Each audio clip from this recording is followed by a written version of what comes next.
काफ़ी स्टूडेंट्स कह रहे थे कि सर लागतम के क्वेश्चंस आते हैं तो लागतम आप हमें समझाएं। तो लागतम को हमने डिवाइड किया है दो पार्ट्स में। तो आइए स्टार्ट करते हैं लागतम। तो लागतम का सबसे पहले जो इंट्रोडक्शन दिया था उस मुस्लिम साइंटिस्ट का नाम था मोहम्मद मूसा अल खवारिज़मी। लागतम का सबसे पहले इंट्रोडक्शन मोहम्मद मूसा अल खवारिज़मी ने दिया था। उसके बाद 17th सेंचुरी में एक और साइंटिस्ट था, उसका नाम था जॉन नेपियर। तो इन 17th सेंचुरी जॉन नेपियर ने फर्दर लागथम की टेबल प्रिपेयर की, जिसको हम लागथम टेबल्स बोलते हैं। ठीक है। तो लागथम के दो मेन जो है वो टाइप्स होते हैं। एक होता है कॉमन लागथम और दूसरा होता है नेचुरल लागथम।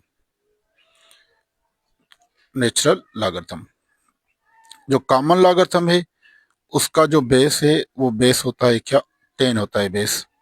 और जो नेचुरल लागथम है उसका जो बेस होता है दैट इज नॉन एज, उसका बेस होता है ई। ई क्या है? E is Euler's number, sometimes इसको यूलर्स नंबर भी कहते हैं। ठीक है, आप समझ लीजिए कि ई आइलर्स नंबर है जिसका वैल्यू बिटवीन 2 and 3 लाइज करता है। इसका वैल्यू 2 and 3 के दरमियान होता है।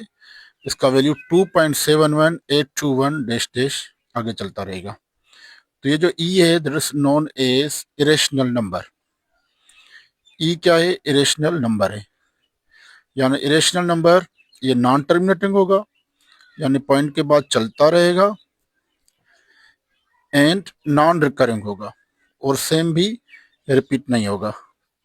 तो इसलिए हम इसको इरेशनल नंबर बोलते हैं। तो नेचुरल लागथम का बेस ई होता है और कॉमन लागथम का बेस 10 होता है। अब देखें, लागथम की जो डेफिनेशन है that is known as power of base 10 is called common लागथम,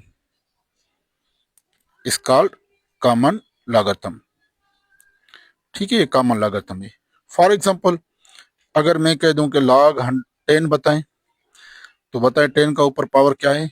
10 के ऊपर पावर क्या है? 1 है, तो इसका लागथम क्या हो जाएगा? 1 हो जाएगा। फर्दर अगर मैं कह दूं लॉग 100, तो आप लॉग 100 को 10 पावर 2 लिख सकते हैं। तो 10 का पावर क्या है? 2 है, तो इसलिए 100 का लागथम क्या हो जाएगा? 2 हो जाएगा। ठीक है, अब देखें आगे। तो लागथम के दो फॉर्म्स होते हैं। एक फॉर्म होता है एक्सपोनेंशियल फॉर्म और दूसरा होता है लॉगरिथमिक फॉर्म। एक होता है एक्सपोनेंशियल फॉर्म और दूसरा क्या है हमारे पास? Logarithmic form. इन दोनों फॉर्म को समझना है, इसी पे ही लॉगरिथम के सारे प्रॉब्लम सॉल्व होते हैं। तो एक्सपोनेंशियल फॉर्म क्या होता है? x is equal to a power y. आप इसको a power y is equal to x भी लिख सकते हैं। ठीक है, तो इसको हम लॉगरिथम फॉर्म में log a x is equal to y भी लिखते हैं। अब इसका मतलब क्या है? अच्छा, याद करें हमेशा, ये ए क्या है? 1 से क्या होगा? ज्यादा होगा। And s not equal to 1, वो भी मैं समझाता हूं कि ए 1 क्यों नहीं होगा। ठीक है, तो इसका मतलब क्या है? इसका मतलब है कि logarithm of x to the base a is Y.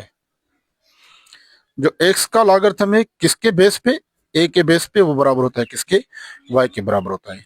तो अगर आपको इस फॉर्म में मिल जाए तो आपको इस फॉर्म में कन्वर्ट करना आ जाए, तो आप लॉगरिथम इजीली तरह से सॉल्व कर पाएंगे। ठीक है, फॉर एग्जांपल, अच्छा आपको याद करना है, याद क्या करना है कि कहाँ पर एक्स होगा, कहाँ पर वाई होगा, कहाँ पर क्या होगा? ए होगा। तो इस फॉर्म में है तो आप इसको लिख सकते हो a power y is equal x. Suppose करें कि मैं एक कंडीशन लिखता हूं log 216 इज इक्वल टू 4। इसका मतलब है 2 पावर 4 इज इक्वल 16, और 2 पावर 4 का मतलब होता है 2 multiply by 2 multiply by 2 multiply by 2। इनको मल्टीप्लाई करेंगे तो आंसर वाकई क्या आ जाएगा? 16 आ जाएगा। तो आपको अगर लागत हम फॉर्म में आपको गिवन है तो आप एक्सपोनेंशियल फॉर्म में बता सकते हैं, अगर एक्सपोनेंशियल फॉर्म में गिवन हो तो आप लॉगरिथम फॉर्म में लिख सकते हैं। For example 3 power is equal to 81, तो ये इस फॉर्म में a power y is equal to x. अब इसको इस फॉर्म में लिखना है log a x is equal to y। ठीक है, तो अब देखें log a का मतलब क्या है 3, x का मतलब क्या है 81 इज इक्वल टू y का मतलब क्या है 4। इसका मतलब है कि अगर 3 के ऊपर पावर 4 देंगे तो वो आंसर क्या हो जाएगा 81 आ जाएगा। ठीक है, अब लॉगरिथम की कुछ कंडीशंस हैं। ठीक है, सपोज करें कि अगर लॉगरिथम बेस का ही लॉगरिथम है उसी के साथ, तो आंसर क्या आ जाएगा 1 आ जाएगा हमेशा। फॉर एग्जांपल अगर मैं कह दूं log 5 तो आंसर क्या आ जाएगा 1 आ जाएगा। क्यों? क्योंकि 5 के ऊपर पावर 1 ही लिखेंगे तभी आंसर क्या आएगा 5 आएगा। Logarithm of 0 with any base is always, logarithm of 1 with any base is always equal to 0। ठीक है, क्योंकि कोई भी बेस हो उसके पावर ऊपर पावर 0 लिखेंगे तो आंसर क्या आएगा 1 आएगा।